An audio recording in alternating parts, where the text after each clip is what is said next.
Hello, everybody out there. We're going to get started here at 7:30. So thanks for joining us. Please share the link and we'll see you here shortly at 7:30. Thank you.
Hello, everybody joining on YouTube. We're going to get started here in just a couple minutes, starting here about just 7:30. So thanks for hanging out with us on a Sunday evening here in February, and we'll get started here shortly.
Well, hello, free people of the Rocky Mountain region. This is Brandon from Free State, Colorado. We have our legislative live stream this week and a little bit different change up. Instead of Michael Vance, the legislative director for the Libertarian Party, we have Hannah Goodman, who is the chairwoman for the Libertarian Party of Colorado.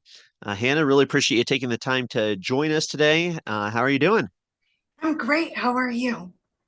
Hey, very well. Thank you. Very excited to do this live stream with you. You're definitely one of Colorado's liberty leaders out there leading the fight. I really appreciate all your testimony this year down at the state capitol. It's been great seeing you down there, and I know it's a drive. What does that take you about 5 hours to get there? No, 3 hours one way. So then when I come, I make sure that I make the whole trip count. So it was really fun to be there last week.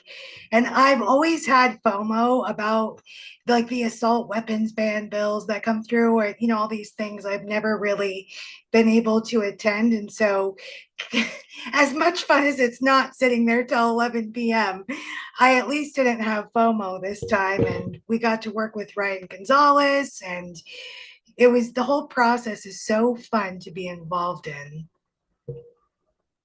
Yeah, it is really interesting, and really appreciate people taking the time to talk to us this evening here. Of course, there's a sporting event going on, but for a lot of us, local politics is our sports. So we're gonna have some fun here talking about some of the bills going on this week. So let's get started. Perfect there. So awesome. So here we are, folks, week 6. Yep, we're moving through the legislative session as it continues on. And our agenda this evening here, we're going to be talking about the bills of the week. So these are really important because these are bills being heard in committee. And of course, committee hearings are where you can interact, where you can have your voice heard, where you can speak either in person, remote, even submit written testimony. But committees are really where the action is down at the state legislature. So really encourage people to get involved in those committee hearings, pay attention to them. And really, I mean, the votes of one or two legislators in these committee hearings can determine whether that bill fails or continues on in the process. So perfect. And then after that, we talk about the bills of the week. We're going to be talking about some of the more important bills of the session, maybe bills that aren't being discussed this week, but some things we have on our radar that we want to keep people informed and keep an eye on. So perfect. How does that sound, Hannah?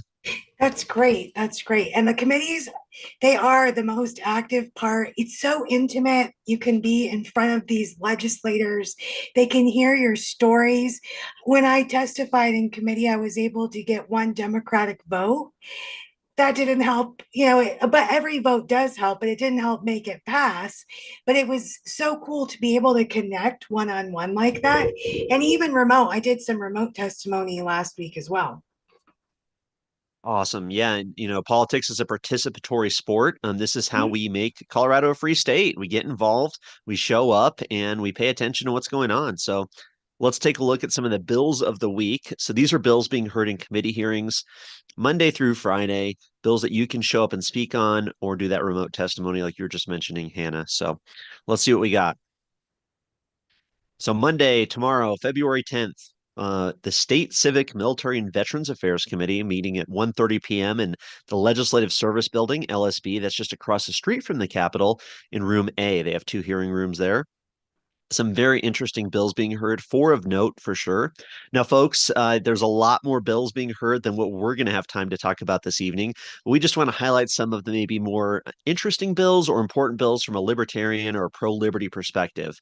There's so much going on. It's unbelievable how much legislation these people are pushing on our state. But nonetheless, we're going to highlight some of the more interesting bills here. So the first one we're going to jump in there, House Bill 1107 from Representative Ryan Gonzalez, a good friend of Liberty there.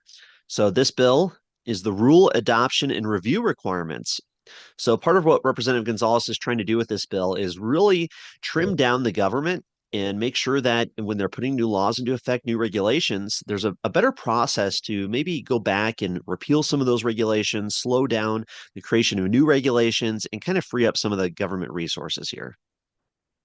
I think it's really important also because some of the regulations that get passed, they're from a long time ago and they make things not relevant anymore. And it kind of, well, not kind of, but it does genuinely hinder lots of processes to be stuck with these old regulations, say from the 1960s. We should definitely look at trying to release some restrictions however we can. So I like that. Oh, definitely. Yeah, it's a great idea. And I think Ryan Gonzalez really wants to set himself apart as being a pro-liberty leader down at the state legislature. So, to get in a little bit of the details here, this bill would modify the existing process by which principal departments of the state, including agencies and officials within each principal department of the state, adopt and annually review their rules by making the following changes. It would require that a cost benefit analysis be performed for each proposed new rule or amendment of an existing rule. Wow, that's a great idea. Removing an exception that exempted rules relating to orders, licenses, permits, adjudication, or rules affecting the direct reimbursement of vendors or providers with state money from a cost benefit analysis. And requiring each principal department's review of its rules, an emphasis on the cost burden of the rule on the state and its residents. So, I mean, how great would this be to see that they're actually looking at the cost and this burden that all of these rules and regulations place on the people of Colorado? Well, I think it's really important because oftentimes they think, oh, we're helping, but well, usually they're not, they're hurting. And so it would be interesting to see that in black and white for them to really understand what happens when the government interferes in the market.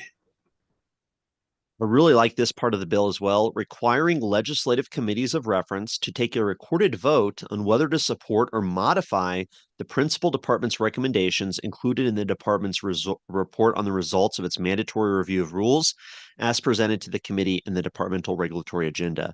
So that really creates some legislative oversight over some of these executive agencies. So often, as we've seen at the federal level, as well as at the state, these executive agencies have just they can do whatever they want once they're created, once they are kind of given some of these rule-making powers. They're almost just passing laws, and it's really not their proper role. They should just be executing what the legislature tells them to. So adding a level of regulatory control from the state legislature, I think would be really important. Yes, taking that power and putting it back into the hands of the people rather than the hands of the few. Definitely. And I got to remind people always, when you're looking at a bill, the state legislative website is so easy to use. You can search, there's a little search box. You can click in bills, you can search by representative, by bill sponsor. And I always recommend people check out the fiscal note. So if you click on this where it says view recent fiscal note, this kind of gives you a little bit more of a overview of the bill, a little bit better summary that's less hard to easier to understand. Let me put it that way, easier to understand. So you can see here, this kind of explains a little bit more about how this would work. Additional reports to the General Assembly, requiring a cost benefit analysis for each new or amended rule.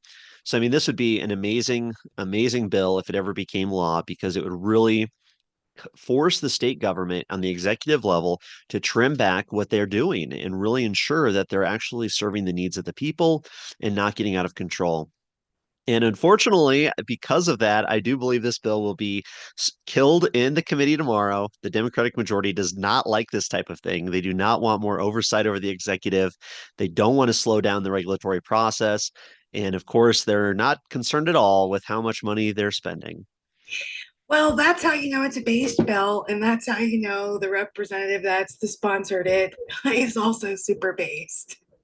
If they're, killing our bills as fast as they can, there's probably something good there. Although I think if we do want something to pass, we'll have to find a way to finesse and figure out how to thread that needle. But overall, I like being able to have bills introduced like this for them to just automatically kill. And what's great about legislation like this as well, in addition to what you said, Hannah, is that this kind of shows what we could see if we had a liberty majority, if we had a pro-liberty majority in our state government, we could see this reining in of regulatory powers, this cost benefit analysis. We can see just streamlining government, saving taxpayers money, and reducing this burden that they put on us. So, yeah, Yeah. great bill. Really encourage people to support it. If you can, show up at the state capitol or testify remotely tomorrow, Monday, February 10th, in the State Civic, Military, and Veterans Affairs Committee at 1:30 p.m. So I'll be watching this one closely and really hope that, but it defies the odds and makes it through. But nonetheless, a great bill. and really thankful that we have Representative Gonzalez down there, as opposed to the Democrat who was running against him, who would, of course, never thought in a million years to introduce something like this. Yeah, no, definitely. And since it's been introduced, it can always be reintroduced another session. Definitely, 100%. So great bill. That's a really good bill being heard tomorrow in this same committee. I mean, look at this. This committee is going to be packed full of bills here tomorrow. Now, I thought this one was interesting. 11:55. Let's take a look at that. So if you're down there at this committee, there's a lot of interesting stuff. And of course, you can listen to these committee hearings remotely. So if you have interest in what our state government is doing, you can sit at home, listen to this, keep track of how the legislators vote, and use your influence that you have to try and speak out one way or the other. But this bill's interesting here. 1155, modify candidate authority watchers general election. Now, like I kind of said, let's look at the fiscal note. Instead of reading paragraph after paragraph, the fiscal note's going to give us a little bit more of a summary, a little bit more of an overview. So this bill, here's the summary here. Under current law, a candidate affiliated with a political party may only designate watchers for the primary election. This bill allows candidates to select watchers for general and congressional vacancy elections and for any recount for the office of United States Senator, Representative in Congress, and any state office or district office of state concern. If a candidate selects watchers for the central counting facility, the political party associated with that candidate cannot send different or additional watchers to the central counting facility. The political party can still send watchers to voting centers and polling locations, as well as to monitor the signature verification process in accordance with current law. So, interesting bill here. It would allow these candidates to get their own people watching down when the votes are being counted, which, of course, for a candidate is so important. Just this last year in 2024, we saw Rebecca Kelty in Colorado Springs win by 3 votes. So, in a situation where you're have such a narrow margin, how important would it be to have watchers that are there on behalf of the candidate's campaign to ensure that it's as fair as possible? Well, I like it. And also I think it benefits the Democrats just as much as it does the Republicans because, for instance, that close margin, and we have very close margins in several districts and different races and things. So it really does benefit everyone to have their candidate represented properly the way they would like to see it done. Of course, they're probably going to be like, oh, it's a piece of voting integrity legislation, so we can't possibly do anything with it. But it really would benefit them. I agree completely. And this was interesting too. In the fiscal note here, the bill will likely result in more watchers that counties must accommodate during general elections. So there's an increase in workload and cost for county clerks, but nonetheless, more people watching election results, like you mentioned, election integrity, which is a good word, a good phrase. Unfortunately, not necessarily for the Democrats, but nonetheless, I do think this is a good bill. Surprised that we only have Bradfield and Espinoza on it, that there's no Senate sponsor yet. But nonetheless, I think these kind of bills that allow more transparency during the election process are an important step to make sure our elections are done properly. Transparency gets rid of questions, so it really just can't hurt to have more transparency on elections. I mean, who really, well, we know who benefits from that, but generally, like, the average American wants to be able to know that their elections are secure. 100%. So that's an interesting bill being heard in that same committee tomorrow, State Civic, Military, and Veterans Affairs on the House side, LSBA.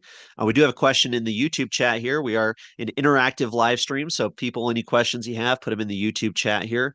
It says, will the gun ban be watered down by Polis, or will it pass the way it is? So, great question, Jason. I think that everything I'm hearing is that Jared Polis is in negotiation in talks with the state Senate and state House Democrats to water down this bill, to potentially pull it or make it more palatable. Because, of course, Jared Polis, with his political ambitions of running for president, does not want to have the worst gun ban in Colorado history and one of the worst gun bans in United States history come across his desk. There's a no-win scenario for him because if he doesn't sign it or vetoes it, he loses so much of that Democratic support from the Bloomberg types. And if he does sign it, well, there goes any chance he has to flip any type of red state for the election there. So I think we'll see Senate Bill 3 get watered down. What form it finally takes, we'll have only time will tell, but nonetheless a good sign that there's some sense that this bill is just so egregious and so bad that the governor is working with the legislature to trim it down. Of course, we all hope that bill would just die, that it would just disappear and they pull it, withdraw it, and postpone it indefinitely. We'd love to see that, but unfortunately, I don't know that we're going to be that lucky. I would be surprised with the way that came out of committee that we would be that lucky. Definitely. So moving on here, also we're still in this House committee here tomorrow, and folks, we're getting in the thick of the legislative session. If you've been with us since the first week, you know that it was pretty light, but from now until May, it is going to be crazy. It is going to be bonkers. We're going to see committee hearings and session, days down at the session, be going till 10 o'clock midnight. It's going to be absolutely wild. So another interesting bill here, House Bill 25-1102 from Representative Ken DeGraff, who's probably, in my estimation at least, the most libertarian legislator we have down there, I to would, repeal, you'd agree? Awesome. yeah, To repeal the National Popular Vote Compact. So, I know there's some mixed feelings on the popular vote, even among libertarians, but I would have to say that the popular vote is a terrible idea. The president's supposed to be really elected by the states from a constitutional and historic perspective. The states are supposed to be more powerful and more sovereign than the federal government in many ways. And this national popular vote is just a terrible, terrible idea. Of course, Colorado has chosen the National Popular Vote Compact. They voted on that. This agreement that if enough states sign on and it's approved by Congress or whatever the next step is, I'm not entirely clear, but nonetheless would mean that the Electoral College goes away and only the popular vote counts towards who's president, which, as we know, Hannah, would be a terrible thing for liberty. I agree. And I really don't know. I don't see that benefiting third party candidates, right? And so I know that libertarians as a whole, we like to look at different voting options. How do we break out of this system to make ourselves more viable? That's natural. I don't think the popular vote does that. In fact, I would imagine it would probably hinder us more. Now, I'm not a voting expert. We have all kinds of voting experts in the party. I am not one. But that's just my take right off the rip. I mean, it's a great bill. Representative Kindergraff's doing good work down there at the legislature, and it's exciting to see this kind of legislation. And it's so great. We're doing these live streams, Hannah, because nobody in the mainstream media is talking about this type of legislation. Nobody barely talks about the state legislature at all on the major news networks. And here we go. Here's a really interesting bill to get rid of Colorado's agreement to adhere to this National Popular Vote Compact. And it's such an important thing. This is how we elect the president, and the media doesn't even want to mention it. So nonetheless, good bill. Really hope people can support it, support Representative DeGraff. And if you ever see him down at the legislature, give him a thank you, give him a high five or a hand, shake his hand, and just tell him what a great job he's doing, because he is definitely fighting for our republic, constitutional form of government, and pushing back against this mob rule democracy that is taking our country in the totally wrong direction. I would agree with that. So great bill. One more bill of interest. Of course, they're all interesting to certain people, but from this perspective here, House Bill 1143 in the State Civic, Military, and Veterans Affairs Committee tomorrow, open source software and voting systems. So here we go, another more election integrity bill. And this is from freshman Representative Max Brooks, who was just elected here this election in 2024. But nonetheless, this is something I've thought about for years, especially since the controversy of 2020. Why is there so much obfuscation? Why is there so much hidden information about how our voting systems work? You would think, with the stakes being so high and being this government of the people should know how our voting machines work. It should be open source software. It should be able to be analyzed.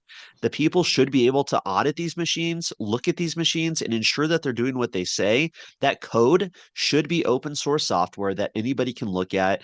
And that would do so much to ensure that our elections are accurate and done properly. And then there's not cheating being done. So I really am excited with this bill. Of course, I know The Democrats are going to kill it on sight. They're going to do everything they can to stop it, but nonetheless, a good piece of legislation. And thankful that Representative Max Brooks is fighting for election integrity down at our state capitol.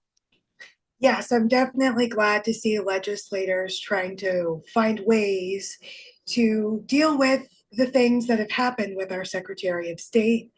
And, the Libertarian Party of Colorado sued the Secretary of State for the BIOS passwords and all of that. And so I'm really enjoying seeing different voting like and election integrity bills being introduced. Not that this fully solves that problem, but it is looking at a piece of it. And I think it's really important to put the power back into the hands of the people.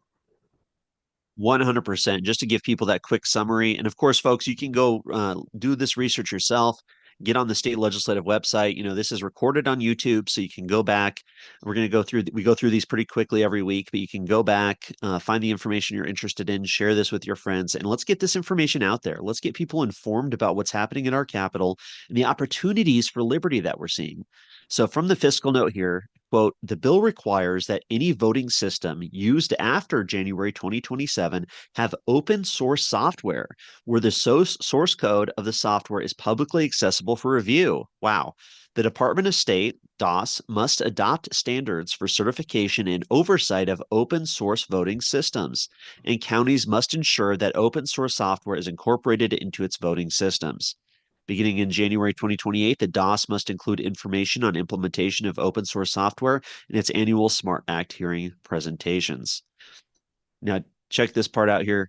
Currently, the state's voting systems use a proprietary software that is not open source. It is unknown if those vendors are willing to make their software open source to comply with the requirements of this bill if enacted. The DOS has identified VotingWorks, a nonprofit open source voting system currently going through testing and certification at the Federal Election Assistance Commission as a possible voting system that would be compliant with this bill. VotingWorks or a similar system would need to be certified to the federal election standard before the certification process can begin in Colorado. Once begun, the full certification process can take up to 2.5 years to finalize. So there you go. I mean, how should that make people feel, Hannah, that the state's voting system is a proprietary software that is not open source? Nobody knows what the code, no, the public doesn't know what's in that code. We don't know how our votes are being counted.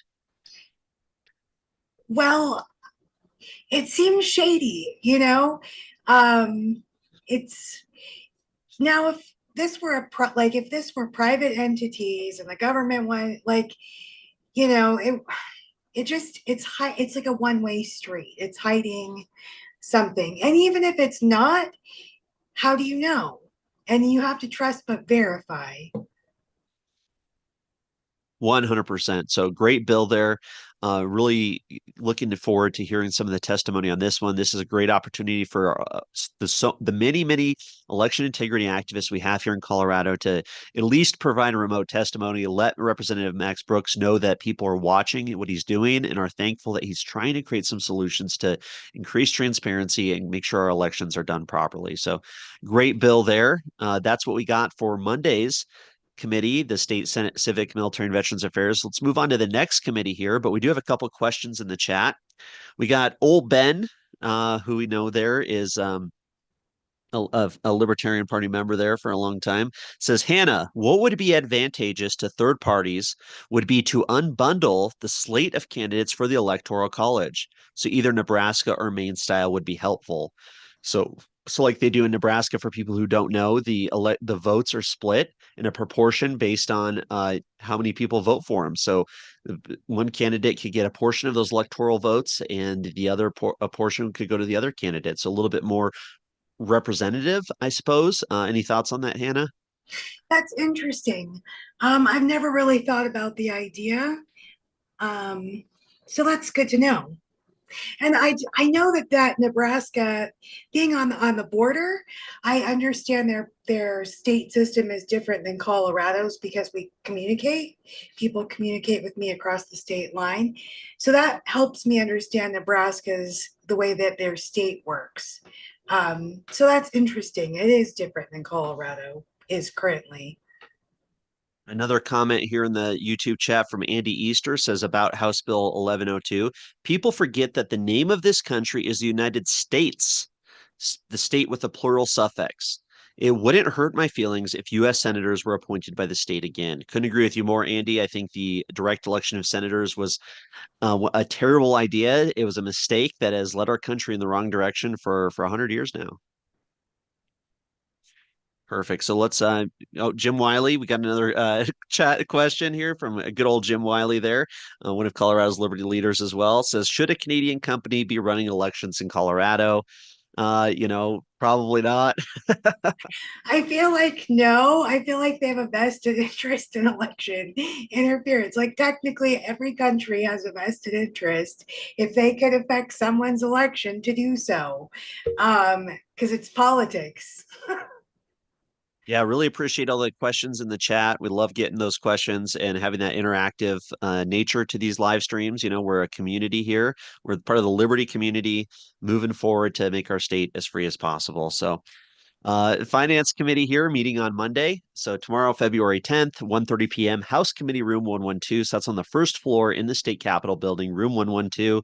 It's three interesting bills that at least we thought were interesting here. So let's start with House Bill 1121 from Representative Sukla, a freshman legislator down there, permanent trailer registration. So I thought this was a really interesting bill because vehicle registration is so expensive in Colorado. It's absolutely outrageous. It's such a burden on people.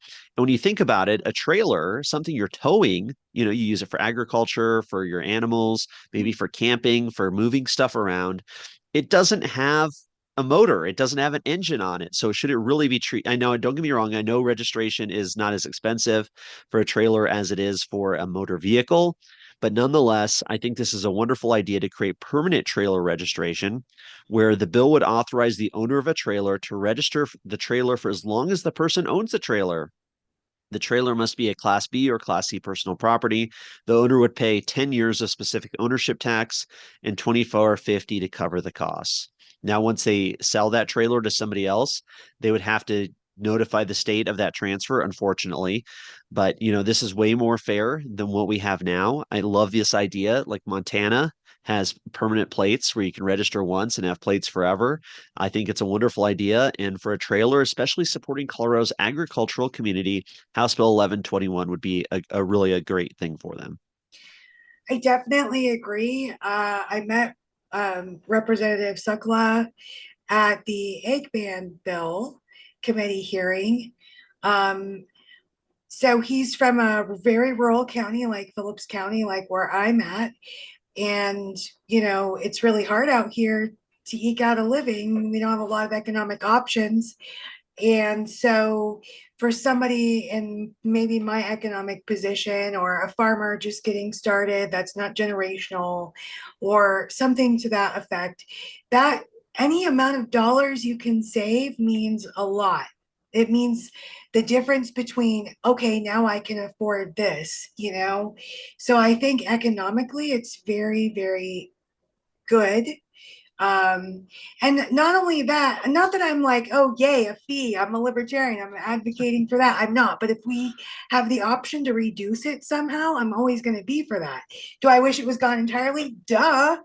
But you have to settle for what you can get, and keep going that direction. It's chipping away at it. So I really like this idea, and I like the way that it could help people. And I'm excited that Sukla entered this bill. I mean, how great would this be? Look at this. The Department of Revenue must issue a license plate for a trailer, but a validating sticker or tab is not required. I mean, how great would that be? You buy your plate for your trailer. You don't have to worry about replacing that sticker every year. I mean, that would be amazing. And of course, we love seeing these fiscal notes where the government loses money. So, not a massive loss of state revenue, but nonetheless, a good amount there that the state would lose in terms of their revenue coming in from all that excessive taxation from those registration plates that are just so expensive. So great bill. Really encourage people to reach out to Representative Larry Don Sukla. Let him know that you appreciate his bill, you support it. And of course, if you can show up in the Finance Committee tomorrow and testify in favor of it, submit even an email. You can email these committee members, folks. It's that easy. That's the bare minimum. Make a phone call, send an email, let these legislators know what you think about the bills they're going to be voting on uh, tomorrow. So definitely let them know there. And then let's go ahead and move on to House Bill 1111, expand homestead exemptions from Representative DeGraff. Seeing DeGraff's on there, you just know it's going to be, more than likely going to be a really good bill.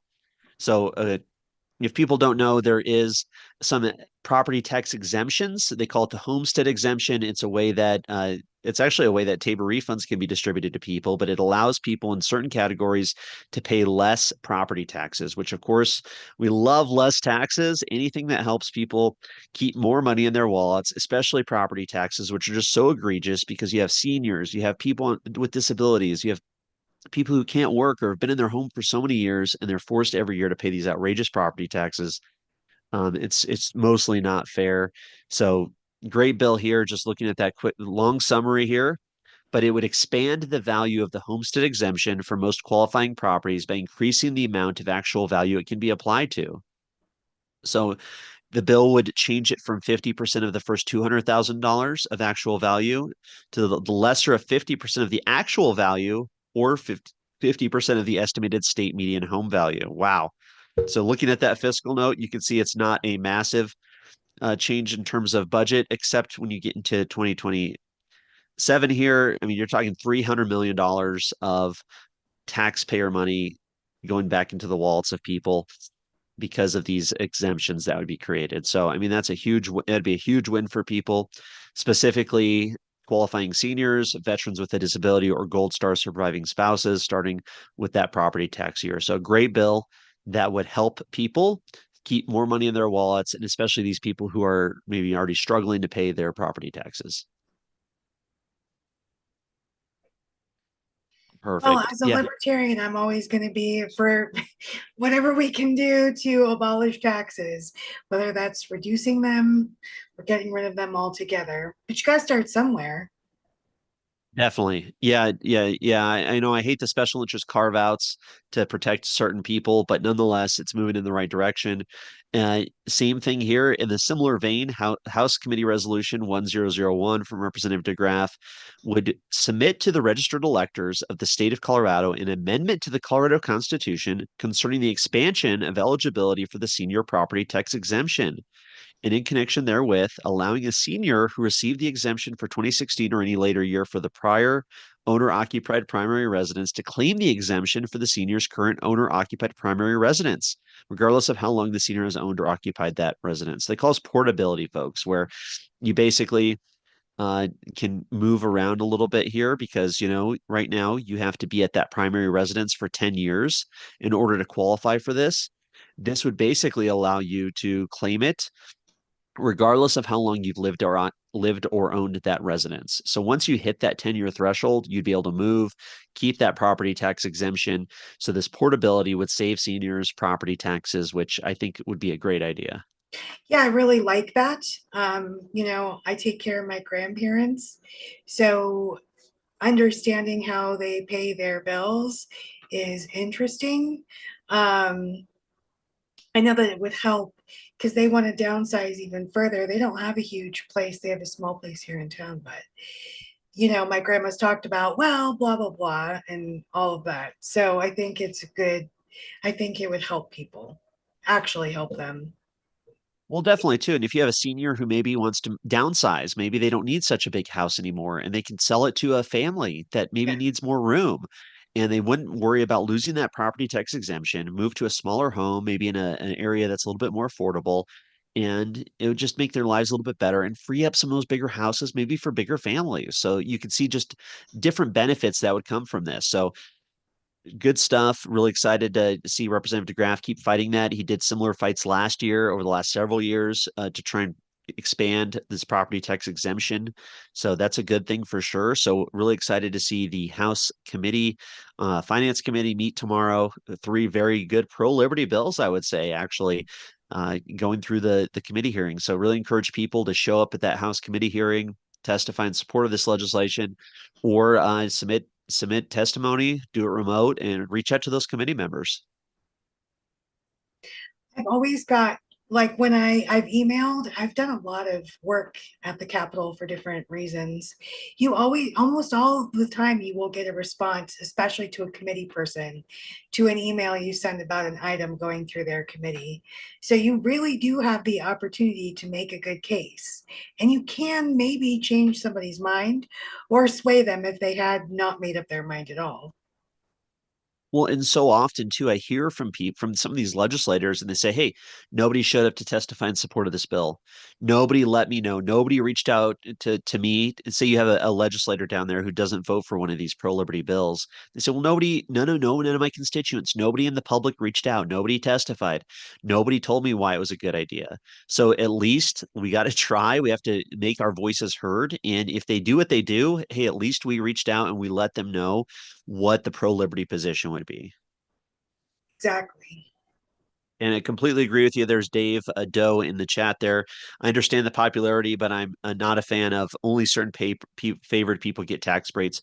Totally agree with you. You know, I Yeah, don't like the special interest carve outs for certain for seniors or for veterans or this or that. I don't like the idea that it's only certain people, but nonetheless, it is a net gain for liberty. It's less money for our state government. So it's a small incremental step. As Mike Dickerson pointed out, he said it's going to be a long road of small steps to get us back to a free society. So definitely agree there that we're moving in that direction. And hey, it's a step. Okay. House Judiciary Tuesday. So that's what we got for Monday, folks. Those are some of the more interesting bills being heard in committee on Monday. Now we're moving on to Tuesday, February 11th, House Committee Room 107 at 1:30 p.m. Some of the most interesting bills we're going to see this year, I think. Definitely some of the more controversial bills, to put it mildly, in which there might be some fireworks, really could be interesting committee hearings. So Tuesday, let's see, House Judiciary Committee. We got some interesting bills here. Let's take a look at the first one. Of course, the immigration issue is one of the biggest issues right now in our state and across the country.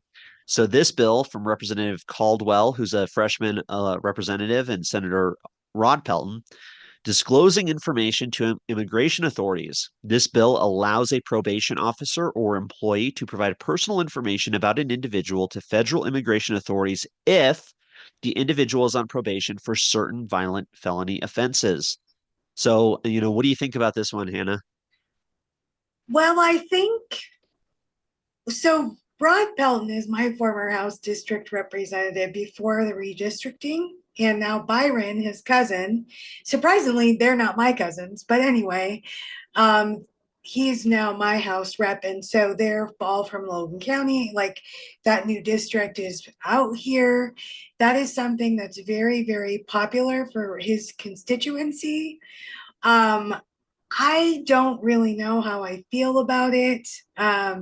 Immigration's a hard topic for me as a libertarian because I'm not sure exactly what is liberty when it comes to immigration. I know it's a very complicated thing. I'm sure you have more insight than I do. No, I appreciate that. So right now, looking at the background, so this is fiscal notes. This is why the fiscal notes can be so interesting because they give you some of this background, not always, but often. So it says, according to the Judicial Department, about 43,300 individuals in Colorado were sentenced to probation for the above crimes in the last 3 years. So those above crimes are degree or second degree murder, first degree assault, first degree kidnapping, first or second degree sexual assault, first degree arson, first degree burglary, or aggravated robbery. So these are serious crimes against people Very and property, right? So this isn't somebody who's a nonviolent drug user or, jaywalked or something like that. I mean, this is somebody who potentially is a rapist or an arsonist or violating somebody's murder. property rights, a Yeah, yeah. murderer. So these 43,000 people would potentially be able to be reported to immigration if this bill passed. So right now, of course, Colorado is a sanctuary state. It's unknown how many of these individuals are undocumented, and these probation officers are not allowed to share their personal information with federal immigration authorities. But hey, I mean, if these people have been convicted, found and tried in Yes. court, potentially, I mean, this means they're on probation, right? So they've been tried in court and they have this long list of horrible offenses. Then, I don't have a problem with those people specifically being deported if they've committed violent or property crimes. Because especially with those particular set of crimes, statistically, not the statistics are a general guide. It doesn't mean, oh, these people absolutely will do this. Plenty of people defy statistics every day. But the statistics are they're going to reoffend. And so in that reoffense, there's another victim to another crime because these are victim crimes, not victimless. And then there's the second aspect of that taxpayer funding goes to support them while they serve out their prison term. So is it actually better to deport them to save costs? It's terrible. But I think honestly, that's probably the best move. Um, and I would say that for me personally, I think that's the best move. Yeah, I'm a fan of banishment. You see those old westerns or something where you commit a crime and hey, we're going to banish you from our town. It's not enough to hang you, but we're going to banish you. If we see you back in town, there's going to be some problems. You know what I mean? So this idea, if these people have been convicted of a violent crime against a person or a felony first degree robbery or arson, and, I think deport them whether they're citizens or not, ultimately, the heck out of our community, right? If we want to have a safe place to live, violent criminals, I think they lose some of those rights in that regard. So, because of these certain crimes as part of this bill, I don't have a problem with this bill at all from a libertarian perspective or a liberty perspective. I think it's a good one. So I really, of course, would love to see this pass, to see that, violent criminals have their information reported to immigration authorities. But of course, we know the outcome of this bill in the Democratic majority this week. Of course. Nonetheless, encourage people show up at that House Judiciary Committee hearing, show up there, let the bill sponsors know you appreciate what they're doing. Let the committee members, let your state legislators know that you're watching how they're voting. And I mean, it is a good strategy from the House Republicans to basically force House Democrats to vote on protecting violent illegal immigrants, because that's what that bill gets rid of, is violent illegal immigrants. So you'll see House Democrats on Tuesday vote to say no, we don't think that, even though they've already been convicted of rape, we should not be reporting these violent criminals to the immigration authorities. So good political strategy there. I think that's a very interesting bill. Yeah, I would agree. I think it's interesting to make that a vote on the record because then you can really showcase that to the public. And not only that, it leaves districts open come election time. People will, it's something that we can use to talk about why this person shouldn't get reelected. Political pressure is a thing. Definitely. So, Committee Room 107, Tuesday at 1:30 p.m., House Judiciary Committee. Yeah, encourage people. Mike Dickerson there in the comments says, write a letter, talk about these inmate costs. $5 million is the bill we're paying for these people. So get them out of here. If they've been convicted of it, get them out of here, right? So, at the very least, people, you could send an email to the House Judiciary Committee members, encourage them to support that bill, let them know you're going to watch how they vote and have a little bit of public pressure. Not that it's going to change the world, but nonetheless, it's a step towards making sure our legislators are accountable, like you were saying, Hannah. So House Bill 1145, very interesting bill here from Scott Bottoms, state rep, trafficking minor for abortion or transgender care. Let's take a look at this one. Definitely going to be some fireworks in that committee hearing, I can imagine, because this is an issue that the House Democrats do not want to talk about.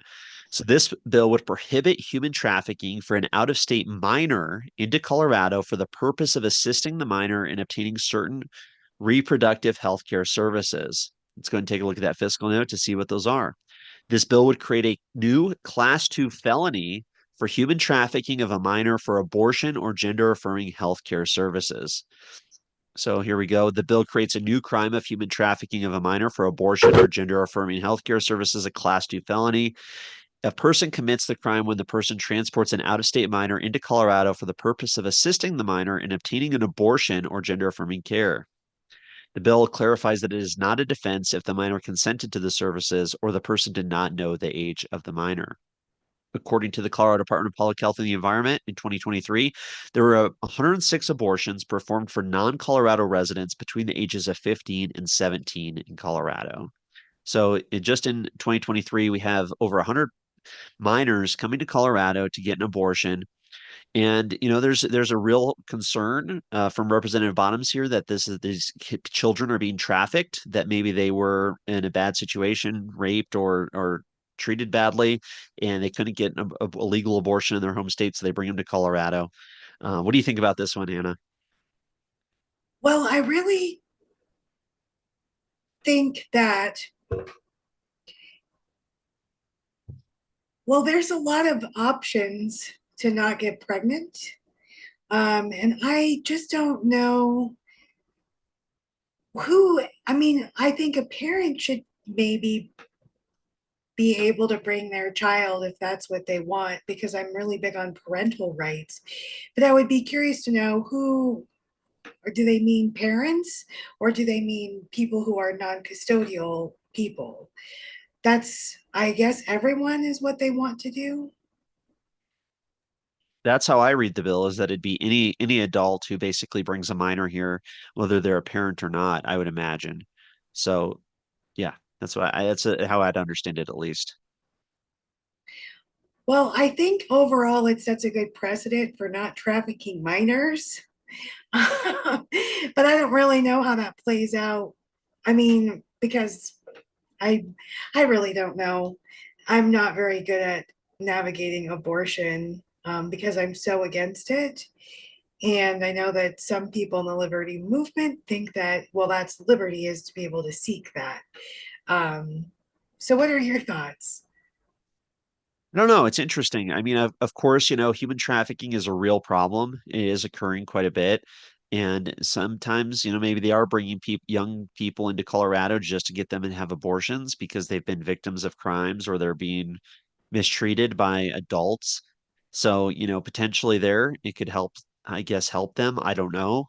I'm not sure. Unfortunately, I don't think this bill necessarily is going to solve any of the problems. You know what I mean? Because I just don't Yeah. see how they're going to prevent these crimes from happening. I mean, I guess they could arrest an adult who brings a minor here for those purposes, but nonetheless, a bill designed how I imagine Scott Representative Bottoms looks at it is to protect children, to make sure that they're not being treated poorly, because children necessarily can't consent to the same Yeah. things that adults could.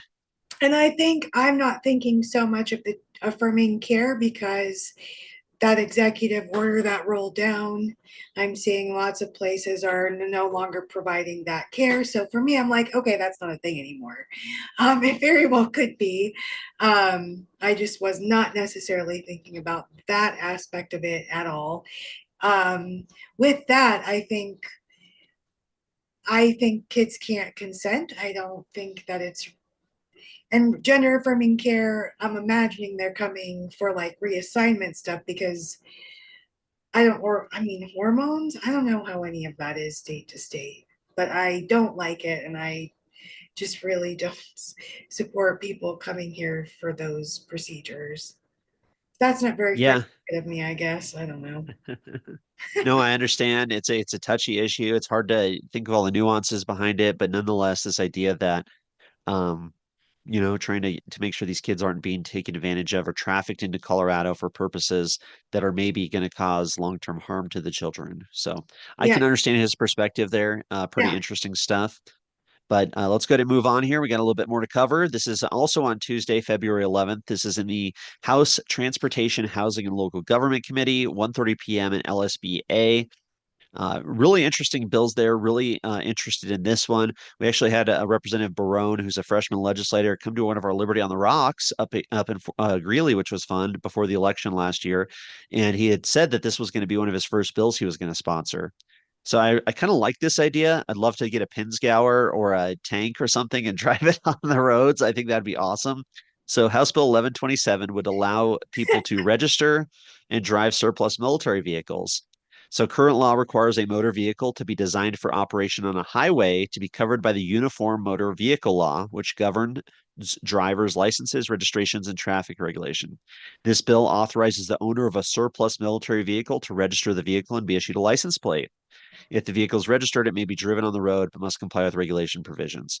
So, don't get me wrong, I hate the whole registration, licensing, all this type of stuff, but the idea that people could get military vehicles and surplus military vehicles and start driving around, I think that'd be pretty cool. I think it's amazing. So sometimes Rep Byron Pelton knocks it out of the park and does something super based. I think this is funny. I just think he's like, yeah, let's mount some guns on it and drive it through the country or something. It's very funny. I like it. I would like a tank, actually. So right now, here on the background on the fiscal note, the DMV estimates there are 991 surplus military vehicles in the state based on those that have off-highway titles. So they can be titled with an off-highway title. The fiscal note assumes 33% of these vehicles, about 330, would register and be on the roads. So interesting, Bill. It'd be interesting to see all of a sudden people driving more military surplus vehicles all around. But of course, hate the idea of registration. We were talking about license plates earlier at the other bill. So not perfect, but nonetheless, hey, maybe more options for consumers, right? And it's funny. I mean, I just think it's funny. I feel like it's so trolly. Yeah, and Mike in the comments says, "Ooh, a Toyota Helix." Maybe the CIA has some military Toyotas they brought back from Syria. We could buy and drive around. That might not be a bad thing. So, interesting bill being heard in the Transportation, Housing, and Local Government Committee Tuesday, February 11th. Moving on to Wednesday, also in the House Transportation, Housing, and Local Government Committee. There's so much action in that committee. I mean, big issues, right? Housing's been one of the biggest issues in Colorado in recent years. Of course, transportation, local government. I mean, this is a really, really big committee. So, a couple bills want to bring up, get to people's attentions here. First one is House Bill 1044.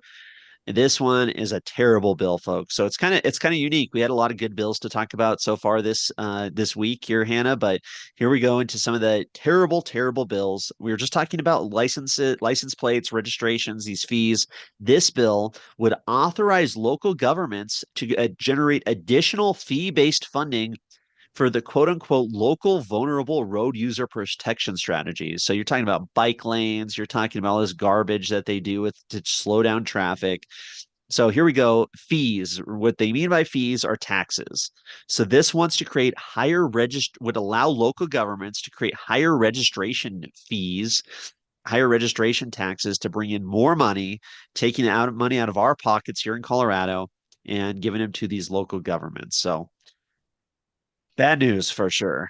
Couldn't the local governments just do that if they wanted to? They don't need the state to sanction it, correct? I don't know. Maybe not, because this bill, I think this that money goes to the state or the counties, but this bill would let your city, your municipality impose fees on the registration of light trucks and passenger cars to fund vulnerable road user protection strategies. So Well, absolutely ridiculous. Yeah, go ahead. it's ridiculous. I don't like it. But the funny part is, so they're not going to be doing that in, like, say, Holyoke. You know where they're going to do all this stuff is where all the rich people are, like Boulder. And, all these places. That's funny. So they're basically just taxing themselves harder, which I hate, but it's dumb. This is a dumb bill, and I hate it. Well, look at this. Fees must defray only the cost of funding vulnerable road user protection strategies, must impose higher fees on heavier motor vehicles, and may impose higher fees on less fuel efficient vehicles. So here we go. They're trying to control the market to make Yeah. sure people are not driving trucks, people are not driving big vehicles. If this is their whole strategy is to get people out of good vehicles, good trucks, and move them into their mass transit, of course, but also their little fuel efficient and electric cars and everything. So Yes. Ter terrible, terrible bill, Awful. Um, how are they going to get goods and services into certain areas? right? I know. Well, yeah, I guess because the vehicles wouldn't be registered there. They'd register out in Weld County and I guess set up that's shop. true. Yeah, that's true. But ridiculous, of course. They're little vulnerable road users is their term that. And Faith Winter did this last year. Unfortunately, got a really bad bill passed as well. But here we go. They're, of course, waging war on our Colorado car culture, trying to get people out of cars, and, of course, trying to create all these protected bike lanes and socially engineer communities across the state. So terrible, terrible bill. All right, let's move on. So bad bill that Wednesday being heard. Another horrible bill, in my opinion. Love to see what you have to say on this. House Bill 1093, limitations on local anti-growth land use policies. So, of course, land use and has been a huge issue over the last few years with the state government pushing top, top, pushing state level regulations, forcing local governments to adhere to these growth strategies that include high density housing along mass transit corridors in order to create their vision of what Colorado should be, which is way more people, less cars, and a lot more problems in my mind. So, this bill, let's go ahead and look at that fiscal note to get a little bit better clarification here. So it says for House Bill 1093 here, under current law, local governments may not restrict housing growth by adopting policy or ordinance that explicitly limits the growth of their population or limits the number of building permits for residential development unless it is a temporary, non renewable law following a declared disaster emergency. And that's a change we saw in the last 2 years. Local governments used to have a lot more control and ability to limit growth, which I think is a good thing because I want to see a decentralization of power. But Yeah. this bill would expand the prohibition to include any anti growth law that explicitly seeks to impose additional restrictions or limitations on a particular housing type exceeding the local government zoning or building codes. The bill also clarifies when a local government must provide the option of paying a fee in lieu of a land dedication when the property does not meet these dedication standards. So the idea is they want to force local governments to comply with the state government's vision for more high density housing, more growth, more people moving here, which, of course, the market's kind of shifting that way. But what do you think about this one, Hannah? I think it de-incentivizes a lot of things in the market to solve the housing crisis. I know that it's meant to, support it or whatever, but I don't think that's going to end up being what it does because laws like this tended to have the opposite effect. And not only that, I'm not for, we've seen a lot of legislation come down the last few years about 15-minute cities and all of these kinds of things that come through. And they're just awful. And it takes the power out of the hands of the municipalities and into the higher state government. Exactly. It's interesting because there's a lot of libertarians, the Reason types, and even Ari Armstrong here in Colorado that are the YIMBY types. Yes, in my backyard. They want to say, hey, we should use the power of the state government to force local governments to let property owners do what they want with their property, if that includes high density housing or something else. I understand that argument, but I also am personally a big believer in this idea of decentralization, where we let local governments make their own rules because if they're truly representing the will of the people at that local level, which is the only way you can represent the people, the state government's never going to represent all of Colorado. It's impossible. But, if Boulder wants to do it their way, because the voters there want it that way, and people move to Boulder to live that kind of lifestyle, and then people move up to Greeley to do something different, or move out to Holyoke to do something different, or move to Colorado Springs to do something different. I think those local governments should be those little test kitchens where they can do their own thing based on their own unique communities, based on how the people there want to live and choose to do what they want without the state government imposing a one size fits all top down solution, trying to force all these local communities to accept high growth options. Yes. With that, this type of thing is what creates the urban rural divide, right? So when the power is in the hands of the municipalities more so than at the state level, then all the communities are representing their people where they live in a far more balanced way. Because these laws don't affect me, right? This is not going to happen in Holyoke. It's just not. We're, an hour away from an interstate. So we kind of need cars to get around. So, but I think about, well, how is that going to affect when I do come to Denver? How does that make traveling into the city possible? And reducing and restricting and trying to incentivize electric cars and all of these things and build high density living areas that you can't drive through or park. Like, how do I visit? It just makes it so inaccessible, and that you really feel the cultural difference between the urban and the rural areas of Colorado. And then that legislation continues to create more of that divide. Oh, and poll after poll shows the people of Colorado do not want more growth. They don't want more housing. They don't want more congestion. They don't want more crime. They don't want more the massive apartment buildings in their suburban communities. People want the open skies, the open space. I mean, people do not want the Coloradans who are already here don't want more Coloradans moving in. So, We're not um, friendly. no, and so we're seeing Representative Stewart there. She's a freshman. Well, she's going to have a lot of other bad ideas over the next few years. But bad idea, in my opinion. I can understand how some other liberty-minded people and strict private property advocates might support that kind of bill. But nonetheless, there we go. That's on Wednesday in the Transportation, Housing, and Local Government Committee. Let's go ahead and move on to Thursday now. So, an interesting bill here. Kind of curious to get people's take on this one. The House Education Committee is meeting on Thursday, February 13th at 1:30 p.m. And I know we got a lot of people joining us because the big game's over. So, folks, you can get involved. The real game is playing politics in your local community. Here, get involved in Colorado and let's have our voices heard down at the state capitol. Our goal Yeah, is to make you informed. Yeah, our goal is to make you informed and empowered to be a participant in our government here. So, here we go. House Education Thursday, 1:30 p.m. House Committee Room 107. House Bill 1158, digital education materials. So interesting bill here. And now this is a bipartisan bill. Now, Representative Bradley has definitely been trying to fight for kids in schools, trying to make sure that kids aren't exposed to bad materials. And unfortunately, this is an issue that a lot of people aren't aware of. So she's got Representative Judy Joseph, a Democrat, so a real bipartisan bill, which I think is a good sign that this bill might be able to make some headway. But let's see how pro liberty or how good or bad it is. So the bill requires schools to terminate contracts with digital collection provider if the collection contains advertisements, promotions, or embedded links. So the idea here is that these public school kids are now, of course, on computers, probably a little different than when I was a kid in public school here in Jefferson County, or a lot of people watching. But right now, these kids are on computers so often, government computers, and there's these digital education systems that have advertisements.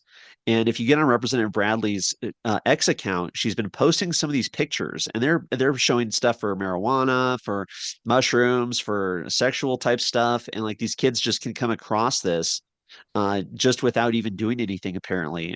So there's these promotions, there's advertisements. I mean, getting advertisements and promotions out of anything that kids are dealing with at school is probably a good thing. This bill seems like it should be unnecessary, right? Like, why is this even a bill? But unfortunately, this is the reality of it. Of course, I think we'd all agree that public school is terrible. Just get rid of public school would be the right answer. But nonetheless, that's not feasible. But at least this gets kids uh, better better processes, I guess, for doing their digital work at school. Any thoughts on this one, Hannah? I'm just shocked. Like, because my kids are all homeschooled. None of my kids have seen the inside of a public school ever. I'm both a public and a homeschooler educationally, but they have advertisements. Like, what? That is the capitalistic system everyone envisions and hates, right? When the left talks about the capitalistic system, they're like, yeah, your whole curriculum is gonna be based around the corporations, like corporatism, um, which is what it is. It's not capitalism, it's corporatism. That's so corporatist. No wonder it has a Democrat support. I hope that it passes because I just think schools should be neutral and not be trying to sell your kids things. I mean, that's a really radical idea, I guess, today. I don't know. Yeah, no, good point there. Kudos definitely for homeschooling your kids. That's amazing that you're able to protect them from so many of the problems and bad things that occur at public schools. And yeah, if these kids are if they're at public schools, they're being forced to be there. They're being forced to use these computers, basically, right? I mean, for the most part. And now they have to click on advertise. They're seeing advertisements and promotions and embedded links that take them to places that are not necessarily where they should be. So Yeah, yeah, I mean, good bill. Not a earth-shattering bill, don't get me wrong, but probably an important bill to help maintain, try and increase the integrity of our education system. So potentially a good thing there. yeah. Moving on to Thursday in the House Energy and Environment Committee, that's in the Old State Library at 1:30 p.m. Three really interesting bills coming up. I know a lot of people are excited about this bill. House Bill 1040, adding nuclear energy as a clean energy resource. It's a bill we've been watching since the session started 6 weeks ago. But basically, clean energy is the big push that everybody's pushing these days. You see it everywhere. And nuclear energy, expanding that potentially is a good thing. So, we're not talking just about solar wind, but adding nuclear energy and at least getting the ball rolling, at least trying to push to get more nuclear energy, I think is probably a good thing. I definitely agree. Libertarians far and wide, I've never heard a libertarian be like, no, nuclear shouldn't be an option. So we're very much for that. I think that's excellent. It would open up, it would help with, as the gas and oil is being wound down, it would be opening up another avenue and a new market, maybe to put workers from one sector to the other. Because everywhere they're trying to phase out gas and oil, and I'm sure at some point that's it's gonna, just continue to be more and more true. So I like the idea of expanding a market, especially when it's shrinking in one area of it. Yeah, I hate the fact that so many of these legislators and our governor are pushing to get rid of oil and gas, the most abundant, most resource dense material that humanity has ever discovered that provides us clean and efficient and cheap energy, which is the foundation of our modern civilization. The idea that all of these environmental legislators and advocates are trying to get rid of oil and gas, it's an anti-human initiative, this anti-industrial Yeah, mentality that, I know we're both fans of Ayn Rand talked about, this idea of bringing us back to the Stone Age where we're living in caves because how dare we pollute the environment by burning coal to keep our families from freezing to death. The gall that humanity has. Unfortunately, we have state legislators who believe that, yeah. who would rather see humans die and suffer or be forced to pay outrageous prices than burn a little bit of natural gas to have hot water. I mean, it's insane. It's Soviet style garbage. But we can't do a lot about that right now, unfortunately, as much as we wish we could. But if we can get nuclear energy at least to be added to this little 2050 clean energy target, it's a step in the right direction. It's not addressing the bigger issue of these anti-human advocates in our state government who are trying to destroy our energy industry overall, but it is a step in the right direction, I'd say. And yeah, I mean, I think it's the only option we have for society and civilization not to collapse if we're going to get off gas and oil. Um, and I am a strong proponent for the gas and oil industry because I'm a gas and oil family. That's what our income is. So, good bill. I think we can all agree. Good bill being heard Thursday in the House Energy and Environment Committee there, House Bill 1040. Hey, we got a couple of comments here in the chat. Andy Easter says, what kind of mentality comes up with these terrible ideas? I know he was talking about some of the bills we were talking about earlier. Yeah, I mean, it's these people who've been to public schools and indoctrinated and only watch 9 News all day. That's who comes up with these terrible ideas. Brian Flanagan says, how can we maximize the impact of the recent Doge revelations? So, of course, he's talking about that this whole Doge initiative or this committee or whatever it is, organization at the federal government levels and covering all this waste, grift, and the fact that all these Democratic little buddies and partners and campaigns and propaganda efforts have been funded with taxpayer dollars through USAID and other places. It's great revelations. It's good to get that information out there. I'm really hopeful that it means some of the Democratic machine here in Colorado, hopefully some of their money dries up. Hopefully, I'm sure they were getting a little bit of money coming and maybe a lot of money coming from the federal government for ridiculous programs that help them secure their control of the state. So hopefully that dries up. To answer your question, Brian, I would say people need to dig in and see if there's any connections here in Colorado and try and expose all this money laundering that's going on at our state level in terms of these activist organizations and Democratic front organizations basically getting taxpayer money. Any thoughts on that, Hannah? I agree with all of that. I definitely do. Um, it's pretty exciting. Mike Dickerson also says, Hannah, congrats on your boys on that engine rebuild.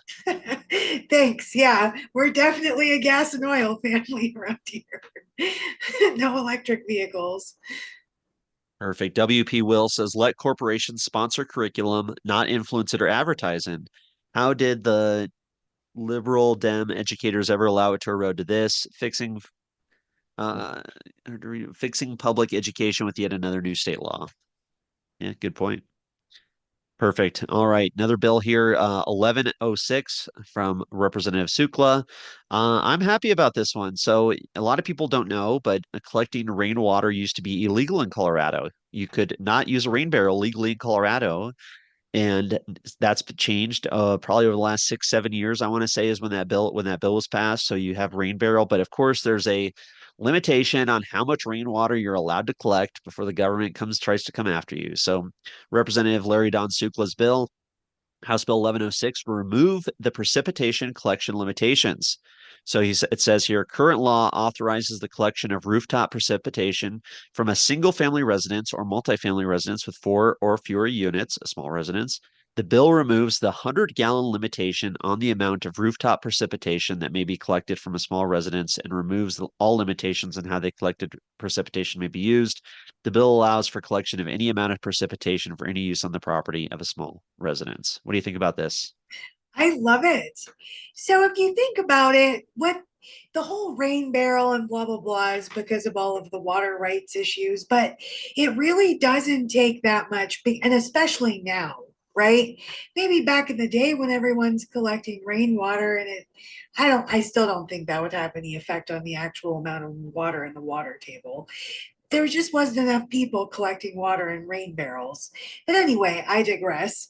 So I think this is amazing because it's not really going to do one thing or the other for the water table. And it leaves people free to collect as much as they want, however they want to do it. And definitely where he lives, I'm certain they have a lot of homesteaders and it's dry. So, I mean, and it's dry here where I am. Um, I think it's really a really good step in the right direction. I really like this one. You're muted. 100% great bill. Really excited to see this. People, if they own that land, they should have rights to the water that falls on it. I think that's very reasonable.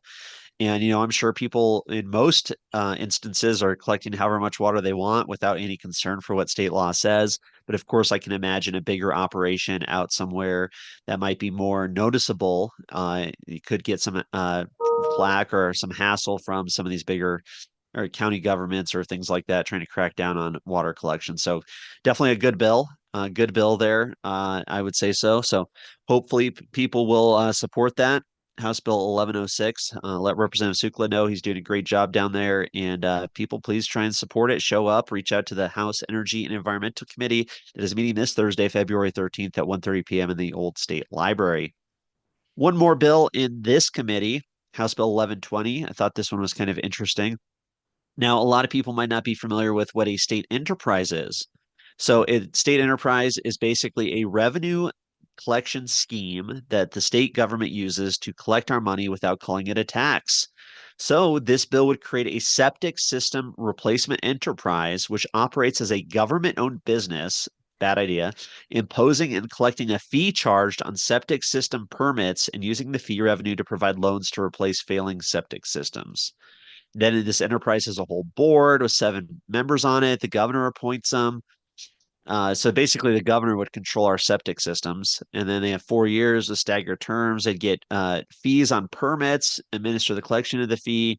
They could issue bonds, this and that. So it's creating a whole nother level of government that would be, $10 up to $200 basically for these septic system taxes that they would create, increasing the cost for septic systems, and of course, creating a new regulatory scheme where our state government has control over our septic system. So definitely bad news. What do you think, Hannah? So who has septic systems?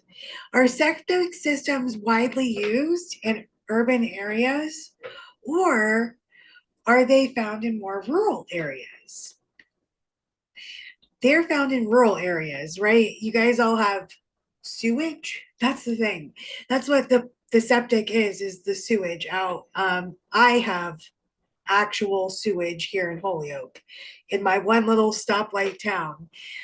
We are not even on septic. Only Amherst, the city of, well, it's not city, but township, I guess, of Amherst is on septic tanks. Haxton's on sewage as well. So this is really a penalty on rural Coloradans. People in the cities aren't going to pay for this. How does anyone know how much a septic system costs, except for people who have to replace them? I couldn't even tell you how much they are. I really just think, why does the state government need to regulate what rural Coloradans are doing? They really just don't, though. Yeah, I completely agree. Bad bill. We don't need another regulatory level of government. We don't need these new taxes and fees. We don't need this new system put in place to try and control our septic systems here in Colorado. So yeah, it's another way that they're going to tax and control rural Colorado. I know several people here in Weld County who have septic systems out on their farmland, and yeah, I mean, you're just making it more expensive for them, and all of a sudden you have this. Of course, this isn't the end of it, right? I mean, they create this enterprise and you have a board of 7 people serving on it. They're going to want to do something with their new power, which Of means course. new controls, new regulations, new costs, new permits. I mean, this isn't the end of it, folks. When you create an enterprise like this, a government-owned business where the governor appoints people, they're going to come up with more ways to hurt people, to take our money. So definitely a horrible, horrible bill. And you can't avoid it. If you want to have a property out of town, not on sewage, you have to have septic. There is no other option. So these people, they're like, haha, how can we make a few dollars off something people absolutely have to have? You're like, wow, or did you guys sit around rubbing your hands scheming? You guys sound crazy. Mike in the comments says a new septic system runs around $25,000 to give people an idea. So you're just adding to that cost, already an extremely high cost. So last bill that's being heard in committee this week of interest here. Of course, a lot more going on, but nonetheless, one of the worst bills of the week for sure. Saving the worst for last this Thursday, February 13th. House Committee Room 112, House Business Affairs and Labor Committee, House Bill 1133, requirements for sale of firearms ammunition.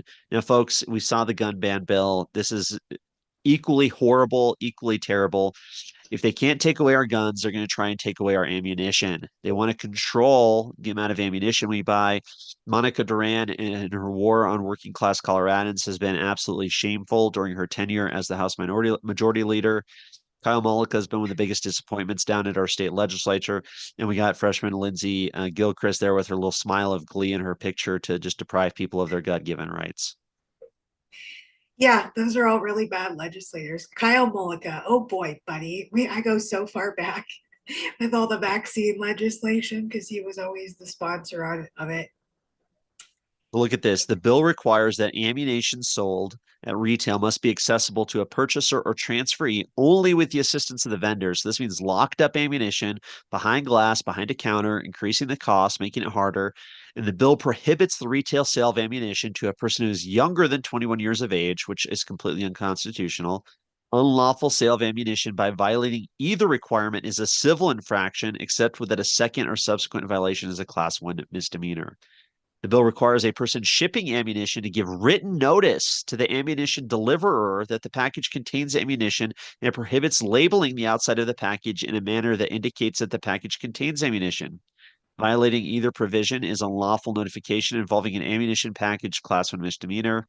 When delivering a package containing ammunition sold at retail, a retail ammunition deliverer is required to verify that the person receiving the delivery is 21 years of age or older and obtain written acknowledgement of receipt from the recipient. Violating either of these requirements is a blah, blah, blah, blah, blah.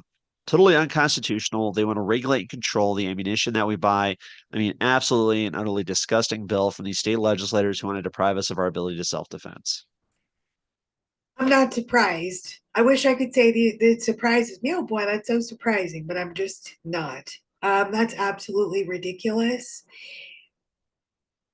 It's just asinine. Why create all of this? And what is like? What's it actually going to do? What's it actually going to solve a problem of? Nothing. It's just such a big virtue signal. It's a big cluster. It moves them one step closer to totally banning guns, banning ammunition, and Yeah, preventing people from lawfully being able to have the means to defend themselves. That yeah, is their goal. That is their goal, is to move us one step at a time, one encroachment, one violation of our liberty, one infringement at a time towards total civilian disarmament. That is their goal, and these people should be run out of Colorado. 100%. So, folks, if you're going to testify on one bill this week, if you're going to do remote testimony, if you're going to reach out to any legislators, please make it House Bill 1133. It's shocking. These politicians, any politician who supports this bill, should suffer a tremendous political pain at the ballot box, in their communities, at town halls. You need to keep an eye on these people, and we need to rally the troops and get people up in arms, literally and figuratively, to stop House Bill 1133, requirements of sale of firearms ammunition. So Thursday, we got a couple days. At least it's not tomorrow. But people, please reach out, make those phone calls, send those emails. Find out. You can look who those members of the Business Affairs and Labor Committee are. So just if you don't know, go to leg.colorado.gov. This is how easy it is. Leg.colorado.gov. Bring this back down to 100%. Leg.colorado.gov. You can click on committees. You can click into that committee. So just to go back, it's the Business Affairs and Labor in the House, because that's where the bill starts. So Business Affairs and Labor, click it right there, and you can see who all the committee members are. You can email them, you can call them, you can click on each name. You definitely need to be reaching out to every single one. It's a massive committee, it's a big committee, but nonetheless, put them on notice that you're keeping an eye on this bill, and let them know it's unconstitutional. Let them know that it's wrong. Of course, every Republican's going to vote against it. We might even see Bob Marshall vote against it. So be interesting to see if any other Democrats end up flipping on this one, but it's going to take a massive public pressure in order to make that happen. So, last part of our live stream this week is tracking, like we do every week. We track some of the bills of the session. So these are some of the big bills we've been watching all year, some of the more important bills. We'll skip over some of them because we've already talked about them, give you updates on some others. But nonetheless, our goal here is to inform you, get you educated, get you involved, and make sure you're aware of what's going on at our state capitol. So, of course, we saw some of these bills make it through committee this week. Unfortunately, Hannah, House Bill 105, 1005, excuse me, creating this tax incentive so they could bring the Sundance Film Festival to Colorado and others. So stupid. Really disappointed in Senator Mark Baisley. He's usually a good Liberty Republican, but of course he loves this idea of quote unquote preventing economic boom by bringing in by basically taxpayers fronting the bill by giving these credits to film festival people to come in. Any thoughts on that one? Well, using taxes to it, like tax, generally it's okay, but I don't like this idea at all. Right. Right. And it's a tax credit. So they're actually going to could potentially get paid tax money, not just a cut Yeah, for this, but they're yeah. crediting these people. I mean, Using ridiculous. actual tax dollars to incentivize is the issue. It would be one thing if it lowered a tax or something and that was it. But to actually incentivize it through using tax dollars, I really just disagree with that. Yeah. Very. So bad. Yeah. Sorry, I didn't mean to cut you off there, but bad bill. Definitely a horrible bill. It made it through its first committee. Going to move on to the House as a whole. I think it might even be going to appropriations next, but nonetheless, that's something to keep an eye on. Another horrible, horrible bill that made it out of committee. They did do some amendments to it, but House Bill 1010 concerning a prohibition against engaging in price gouging. This total arbitrary definition of what price gouging is. Our state government thinks they can control prices in the market. All it's going to do is create shortages, make it harder for retailers to provide goods and services to the public, and impoverish our communities. So, House Bill 1010, another one to keep an eye on, made it out of its first committee, but the battle is not done yet. People need to be reaching out now to your state rep, your state senator. Tell them about these bills. Tell them how you expect them to vote, and keep an eye on it, folks. Yes, very, very important to communicate. They listen because not very many people communicate with them. So it's pretty memorable from my understanding when you do reach out. Great point here. A couple more, several more to go through here. We talked about adding nuclear energy as a clean energy resource. We won't bring that one up again, but nonetheless, something we've been keeping an eye on. Interesting bill here. I think from a libertarian's perspective, we definitely support House Bill 1031, basically prohibiting whistleblower retaliation in law enforcement. So just kind of strengthening those whistleblower protections. I think that's a good bill. From what I understand, of course, we'll see how that bill gets amended or any changes that are made, but nonetheless, potentially a positive bill there with House Bill 1031. Yeah, I like that. Moving on here, we talked about 1044, this new fee schemes to raise taxes. 1055 was supposed to be heard this last week, but apparently Representative Brooks was sick or something happened and they had to delay the date. So we'll see when that committee hearing comes up. I'll definitely be posting about it on X to keep people informed. But yeah, great bill 1055 to repeal the firearm dealer requirements and that state permit that was created last year. Good bill. Don't really have any hope that the Democrats are going to support it. But nonetheless, we really want to see Liberty people, Liberty Coloradans showing up to support these bills, even if they're not going to pass, because that's what starts making that impact. Like you said, it creates that memorable impression on the mind of legislators, and it lets these bill sponsors know that they have support of the public for sponsoring good bills. That's very important. Yes, definitely. I agree.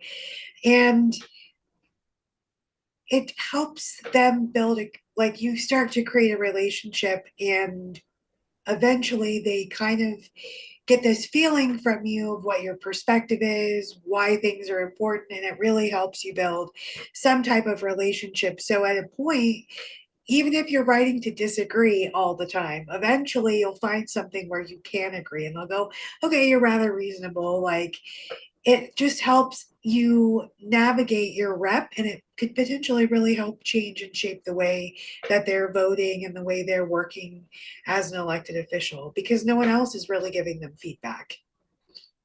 Definitely, 100%. And I know we have more people joining us on YouTube here. And so, folks, we're going over some of the important legislation of the year, some of the most important bills we're seeing so far. And just want to keep you updated, get you informed. House Bill 1060, electronic fence detection systems. So stupid. This is a terrible bill from continually disappointing Representative Matt Soper to create regulation over electronic fence detection systems where the government has to regulate and control electronic fences. I mean, come on, people. If you own your own property and you want to put an electronic fence up for monitoring or whatever you want to do, you should be allowed to without government control. Correct. Good fences make good neighbors. Amen. Really excited for House Bill 1067. It's going to be something we're going to be talking about a lot as it gets assigned to committee. It's going to be in the House Judiciary Committee, but currently it wasn't on the calendar for this week. The criminal asset forfeiture. Representative DeGraff's bill here would basically eliminate the practice of civil asset forfeiture in Colorado and change it to criminal asset forfeiture, which means these people would be required to be convicted criminally in order to give up their property. We talked about it last week with him on our live stream and definitely encourage people to go back and check that out. But really important bill, a good pro liberty bill that would be amazing if it ended up passing. It would be a landmark moment for the liberty movement here in Colorado. I agree. And I don't know how different it is from last session exactly, but last session there was bipartisan support. So that's refreshing. I don't know if this one currently has support, but Yeah, it's one of those unfortunate things where you'll have less Republicans support this bill and more Democrats support this bill because there's so many of these Republicans who have such cozy relationships with the sheriffs and law enforcement, and they love civil asset forfeiture. They love the idea that they can take people's money away without a criminal conviction, without real due process, in my mind, and keep that money for their own little projects at the station or whatever they want to do with it. So, you know, uh, yeah, unfortunately, you see Republicans usually come out against civil asset forfeiture reform, but hopeful that maybe some movement can be made this year. I hope so too. And WP Will in the comments says politician asset forfeiture would be a great citizens initiative. There you go. I don't hate it. So one of the other big bills being heard this year that we want to keep people up to date on is this protections against child rape.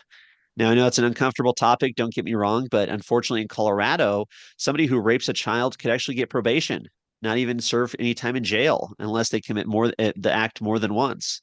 So it's an absolute loophole in the law that puts people who are arrested and even tried and found guilty of child rape the ability to get out with barely a slap on the wrist. So this bill, bipartisan support from Representative English and Representative Bradley, would basically create a mandatory minimum period of incarceration for these class 4, class 3 felonies, which any type of sexual assault, well, for the, I guess any type of sexual assault on a child would then be classified as those felonies. So, from a libertarian perspective, we don't necessarily love mandatory minimums, but hey, if they're convicted of raping a child, definitely throw the book at them, keep them in jail, make them a felon, do whatever you can to get those people locked up for sure.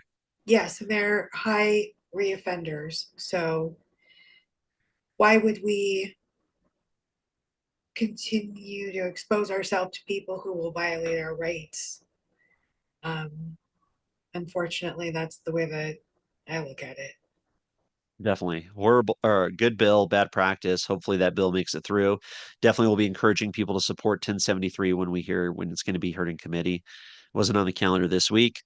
Senate Bill 5, absolutely terrible bill. I know there's a lot of different thoughts on unions. I know, Hannah, you have some different thoughts than me, maybe, but this bill would eliminate the second election requirement to create basically a closed shop, to create this mandatory union dues going to which yeah, these unions support left-wing political causes. They support authoritarian politicians. And, I don't think it should necessarily be easier. I think you should have to get that second vote that requires a supermajority of the vote of the workers to agree with being in a union. Instead, they want to go to just keep it that first vote, which requires just a simple majority. So this would make it easier for unions to form. With just a simple majority, which means, you get the tyranny of the democracy there, where you have 51% of the people want it and 49% don't, but they're forced to go in along with it. But I'd love to hear your thoughts on this one. I actually do like the two vote style for unionizing. Yes, I tend to be, in a sense, pro union. I really disagree with the way unions are involved with the market, with government regulations and things like that. In a free market, I definitely am for workers forming unions as they feel they need. And the corporation can always choose not to accept the union. Like there's like things in that sort of scenario which don't doesn't exist in reality at this point. I do, yeah, see, but I do think that that second vote is very, very important because it makes you far more aligned, and you need to be very aligned when you're unionizing. What are your goals? What are your objectives? What are your mission? I know that on the right, unions tend to be looked down on, but I think actually that may be shifting as unions are realizing how the actual workers are being sold up the river for political gain and favor. So I think overall we're going to see, certain unions, like I could see the Teamsters flipping, voting red more so now than ever before. I don't know what their vote record was like. I'm a former Teamsters wife. So all the Teamsters I know voted for Trump, and they're very much were against the Biden economy. And, there's a lot to be said about unions, but I don't necessarily like this specific piece of legislation. I think it doesn't make for a very cohesive or solid union in my perspective. Definitely appreciate that. Yeah, I think that's good perspective. And yeah, I think my biggest gripe with the unions is that all you got to do is get on Tracer, the Secretary of State's campaign finance reporting website, and you can see all of these unions are giving money to Democratic candidates who are raising our taxes, making Colorado less affordable, taking away our guns, and then supporting ballot measures to take more money out of our pockets. So Yeah, I have no sympathy for the unions that are engaged in political practices that create a more authoritarian society that impoverishes all of us. So my yeah, thoughts, yeah. that's what So I I, like about unions. That right there, not not the idea of unionizing that specifically in this mixed economy. moving on, let's see. We got several more bills to talk about. And we're just kind of at this point of the night, folks. We're just giving people an overview of some of the more important pieces of legislation being heard this year down in our state capitol. Definitely check back earlier in the stream if you want to see the bills being heard this week. These are bills that aren't necessarily being heard this week, although some of them are, but not all of them. But we just want to get these bills in front of people's eyes, get people's attention on them because they are important. Senate Bill 20. I think this is a terrible bill. It would basically allow the Attorney General of Colorado to get involved in disputes between tenants and landlords. Most of those are local disputes or civil disputes, but this would basically turn the Attorney General into a landlord law enforcement entity. So, it's attack on property owners. It's going to make it harder for people to want to rent. And of course, that might be the goal of some of these Democratic socialists who support this bill, like Marbury, who wants government housing. And yeah, it's an attack on small rental owners in my mind. It also is going to hyper politicize that whole issue, regardless of whoever's in power. Um, they're going to be really heavy on protecting landlord rights, say if the political climate flips, right? And as it stands now, the left absolutely hates landlords, so they're going to be really heavy in favor of the tenant. Maybe, just hear me out, maybe the government should stay out of rental agreements. I don't know. It's That crazy. fair, yeah, that's a crazy thought, but maybe one day we can get there. WP Will in the chat says, what is expected increase in money to the Democratic Party and issues with the workers' bill? I don't know that there's a number on it, but obviously, if a lot of these left-leaning unions become more prevalent in Colorado and they get more union dues, we're going to see a huge influx of cash into the Democratic money machine, and that would be bad news for people who believe in liberty for sure. House Bill or Senate Bill 47, in enforcement of federal immigration law. We saw a bill that was very similar to that being heard this week, but this bill would basically require that this there would allow the state government to work with federal immigration law. Of course, we know this bill's not going anywhere, but wanted to be at people's attention because it is such a big topic. Of course, Senate Bill 3, the most egregious gun ban in Colorado history. That one's still going through. If people don't know, negotiations are ongoing right now between Governor Polis and the Democratic caucus in the House and the Senate to trim this bill down and make it more palatable.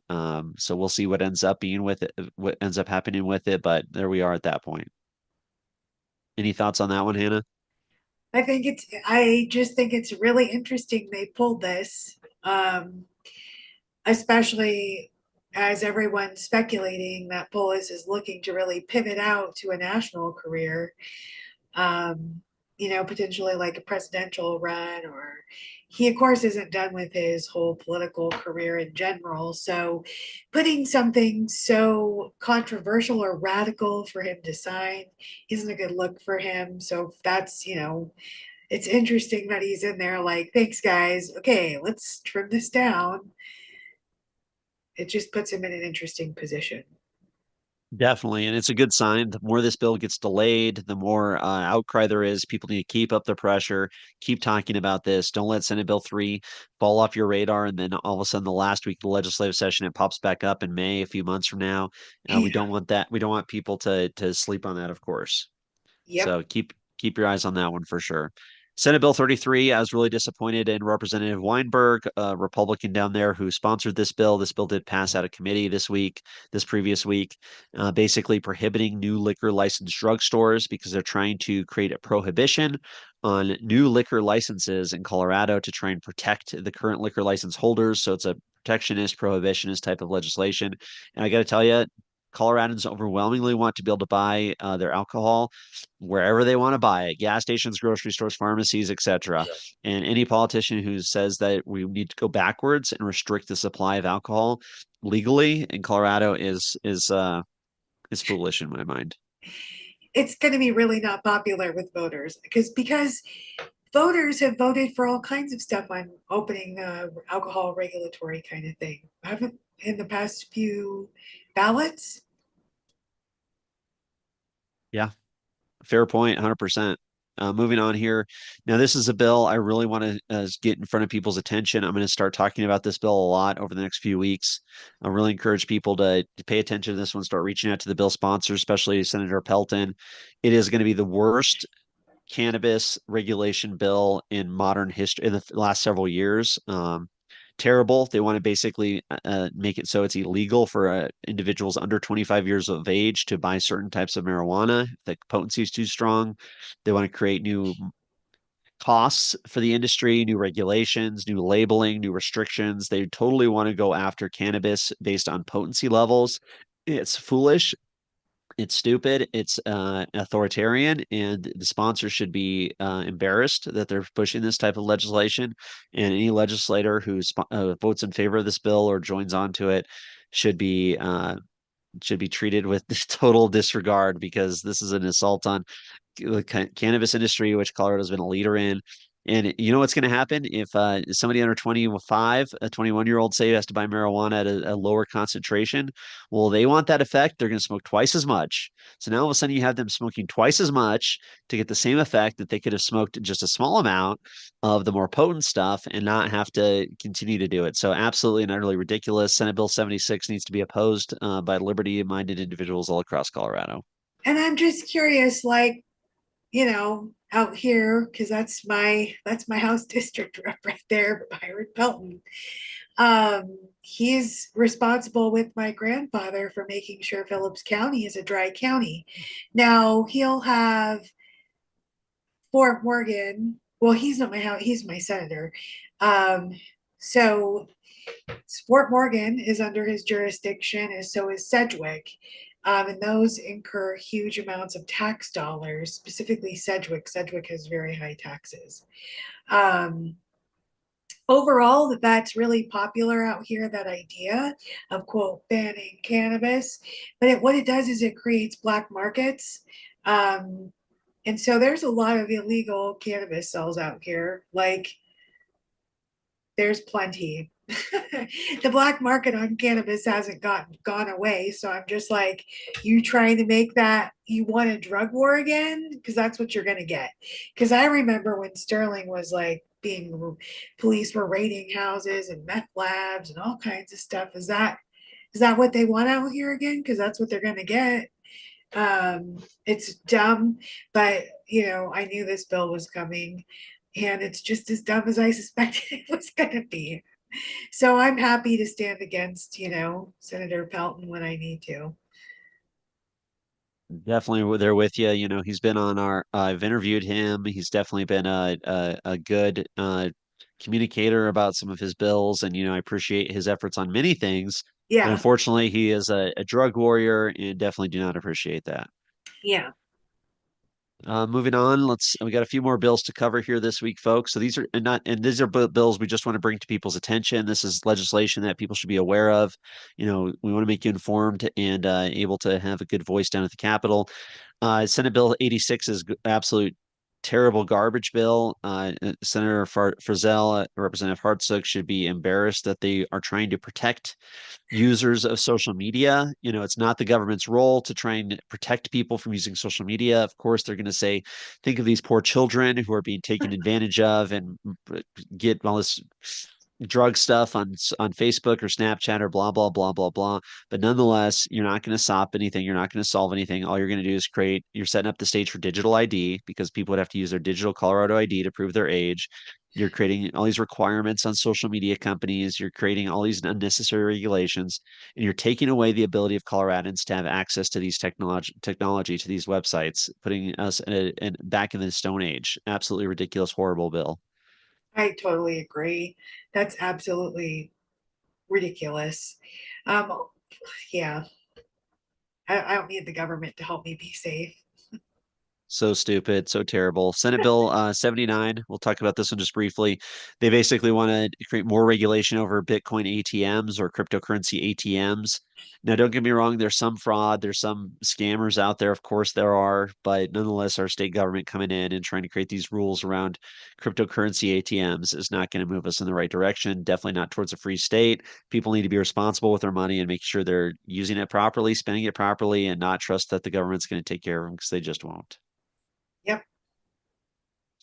A few more here, folks. Senate Bill 77, modifications to CORA, the Colorado Open Records Act, another absolutely horrible bill from Representative Soper, who might as well be a Democrat, basically, down there at the state capitol.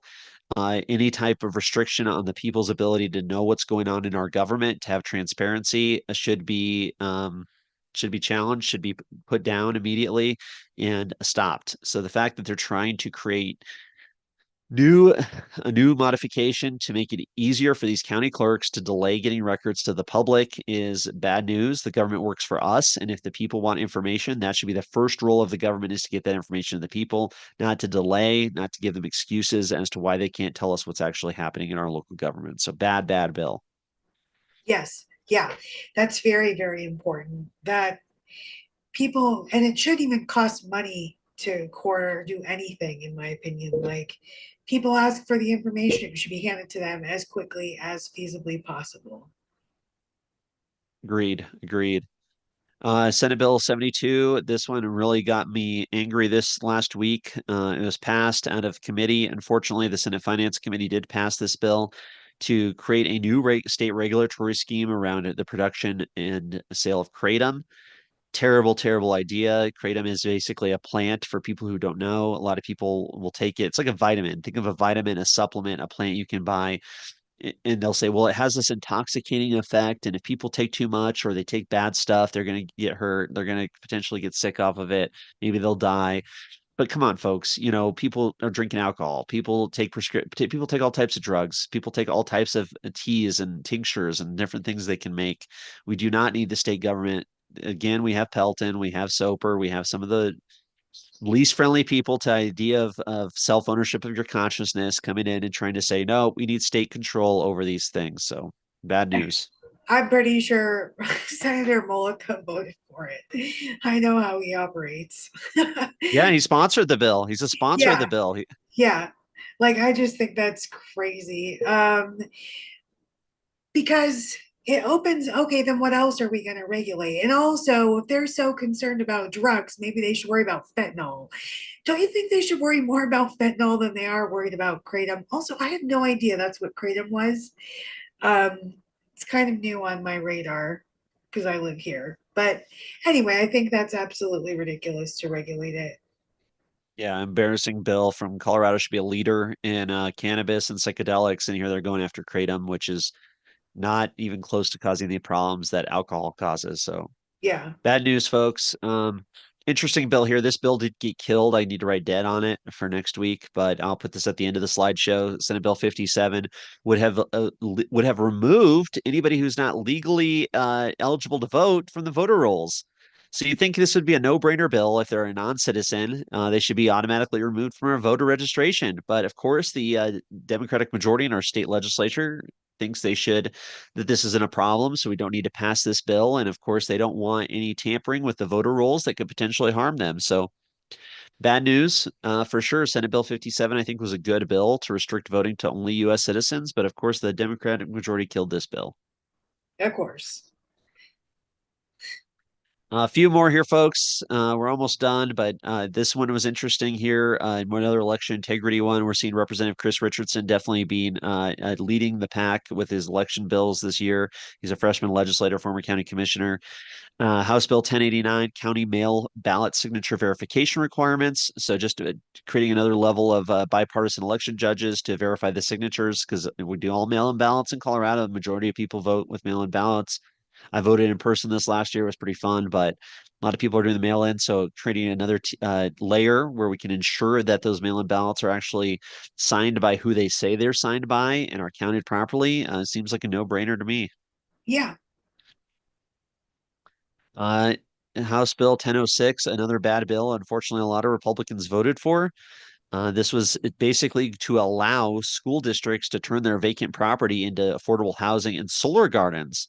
So there you have these taxpayer funded schools that'll now potentially be affordable housing setups for teachers. The teachers unions were behind this bill 100%. They were pushing this bill, yeah, and so bad bill. It's not the proper role of the school district to turn their property into affordable housing or solar gardens. I mean, absolutely ridiculous. that's crazy. It's so, it's cronyism. Yep, it's just a way to reward the unions for all their political involvement there, and that's my personal opinion. Yeah. No proof in that, but so it seems like to me. We talked about House Bill 1140, the disclosing of information immigration authorities. We won't talk about that again. Here we go. Here's a bill to clamp down on retail theft. Of course, retail theft is harming a lot of businesses in the Denver metro area. I mean, it's absolutely an epidemic. A lot of these local governments aren't doing probably what they should. And of course, with all our lenient laws when it comes to property crimes, it's causing some issues. So this bill would increase some penalties for gift card and retail property crime. Probably a good thing, I guess, let's get if people are committing these types of crimes and they're found guilty of it, yeah, it's hard to have any sympathy for them for sure. Yeah, I know several people affected by like gift card scam stuff. It's crazy. Moving on here, this one is actually being heard this week, but I didn't really want to bring it up just because, there's so many other bills we talked about. But insect production, human consumption, of course, we'd say this is a bad bill from a liberty perspective. It's not the proper role of government to outlaw the ingestion of insects. This bill would basically outlaw the ability for to create insects for human consumption. So, of course, there's the whole eat the bugs type of thing out there, that sentiment. And I get Rep Bottoms. He's trying to make a point here, defending beef, defending our agricultural community and saying people shouldn't be eating bugs. But hey, from a liberty perspective, people want to eat the bugs, let them. Just don't stop us from eating everything else, Right? Yes. I can't imagine there's a huge market for eating bugs, but there probably is a market. right? We talked about House Bill 1143, the open source software in voting system. So we'll add that to the list at the end to see what happens. Another good bill coming up. We'll keep people informed on when this one's being heard, but it's House Bill 1144, repeal retail delivery fees. Of course, Colorado has that horrible 29-cent retail delivery fee for everything you buy off the internet, Amazon, whatever. And this would repeal that bill. So kudos to Representative Dan Woog, who's back in the state house this year in a very tight race to fight for Colorado's affordability, to fight for consumers. It's a good bill. I hope this one makes it, but very doubtful it will. It won't. And then we talked about House Bill 1145, so we won't bring that up again. A few more folks here. House Bill 1122. Basically, this I thought this was interesting. I'll have to learn more about it. It seems like a bad bill from the start of it, but basically, there's this idea of automated driving systems, self-driving cars, and so for commercial motor vehicles, this bill would require a human present when a commercial motor vehicle is being driven automatically. So, I think it's a backward-looking bill. If the technology's there, and these companies are able to develop driverless cars for commercial vehicles that operate safely and properly, then let them. We don't need to have a human presence, but it'll be interesting to see. I thought this bill was just interesting because it's this kind of the forefront of this new technology, and keeping an eye on how the government's response to these things, I think, is just really interesting stuff. Yeah, I definitely agree with that. Permanent trailer registration we talked about. We'll keep people updated on that. The military vehicles we talked about. We talked about House Bill 1133. Yeah, a lot of these bills are being heard this week. This one, of course, makes me very angry. The fact that they want to limit turf, new residential development, of course, because water is such an issue in Colorado. We all know that. But of course, they want to keep pushing high density housing. And I think I put these two bills on the same slide for a reason, because here we go, where you have one representative, Democratic representative, saying, hey, we can't restrict growth. We can't let local governments restrict growth. But because of all of these consequences of forcing high density housing, we got to limit turf. We got to limit people being able to plant lawns. And, because we don't have the water. So it's like, inconsistency. It's the same thing over and over. It's all government control. It's all government regulation. And it's this whole hubris they have of trying to socially engineer our entire society to their vision, which is ultimately going to lead us into destruction, as we know. And there, I saw on Twitter there people were talking about it like, oh, you just want to compete with farmers and ranchers for your fancy non-native lawn. And I'm just like, I don't know who needs to hear this, but like, if you don't have good non-native grass yards out here, you're no one. Like, the farmers aren't worried about your yard, I promise. They are worried about you selling water rights to other states, though. That's really where that fight is at. This it doesn't do that, even though that's what they say it does. It just basically penalizes making a choice whether or not you want turf and it fits their social standard, blah blah blah. So it really is actually very limiting to freedom, and it's stupid. Yep, 100%.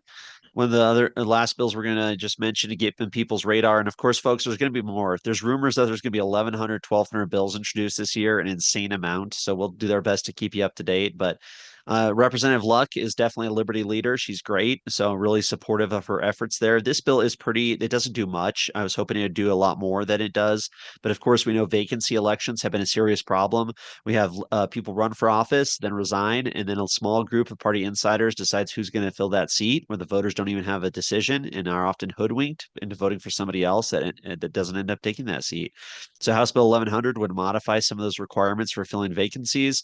It moves us in the right direction, but it doesn't necessarily do too much. But nonetheless, it's interesting. I know there's going to be other bills to deal with vacancy elections coming up, so this is just one piece of the puzzle. So we'll definitely be keeping an eye on those.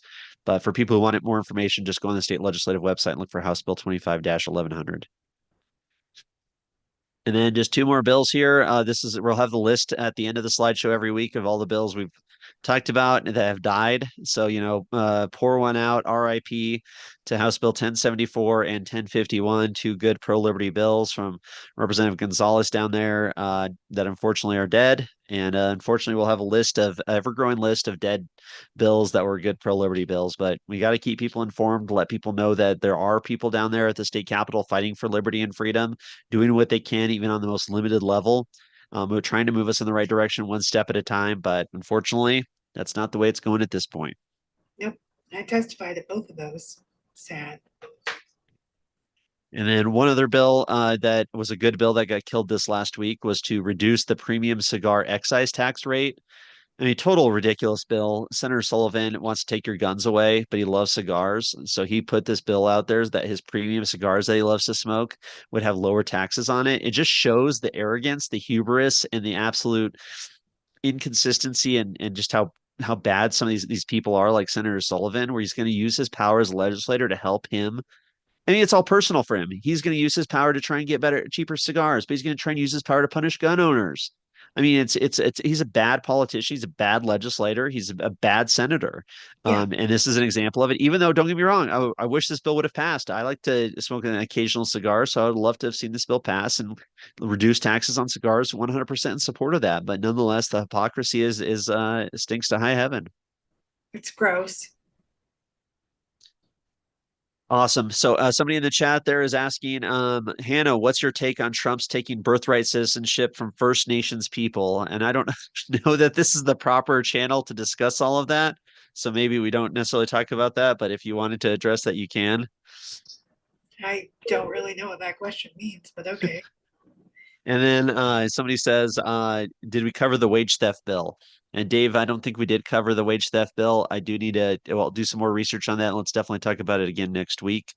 I did not bring that one up, but we covered a lot. We've been doing this for 2 hours, folks. So I think we're probably ready to end it. But Hannah, any final thoughts here, and any final questions from the chat? Just to remind people that, emailing, calling, remote testifying, and showing up to committee hearings is a huge part of the legislative process. And it's something that you definitely can do. And it's easy. It's not, and especially just emailing is not even scary or anything. But it helps us push the needle in the direction we need to be going, making sure that we're showing up, standing up, saying and speaking out, regardless of your party affiliation. So long as we're unified in liberty, I think that's the most important thing any single one of us can be doing. And it's fun. So thanks for having me fill Michael Vance's vacancy tonight. It's been a lot of fun. I always love going over our legislative efforts with you. Awesome. Thank you so much, Hannah. And I got to echo that sentiment that, yeah, people need to get involved, have a voice. It's easier than you think. These legislators work for you, they work for the people. Doesn't matter what district they represent, they still work for the entire state of Colorado. You have the right to reach out to them, to talk to them, to really try and challenge them on bad bills, inform them on good bills, and have your voice heard, people. If that's what it's going to take, is us getting involved and doing something to try and fight for our liberty, fight for our freedom. And that's why we do these live streams every Sunday night, starting at 7:30 during the legislative session. We're going to continue this throughout the next we probably got what, 12 more weeks, 15 more, who knows, 13, 14 more weeks, whatever it is, 9 more weeks, and maybe, I don't know, but it's going to be a lot, and we're here for it. We're going to fight for your liberty, fight for your freedom. So come back and join us next time. If you missed us, it's on YouTube. You can check it out every week, and keep an eye on X, of course, I know, and Facebook. Follow Hannah Goodman on X and Facebook, as well as Libertarian Party of Colorado, Free State Colorado. And yeah, we'll see you next time. Thanks.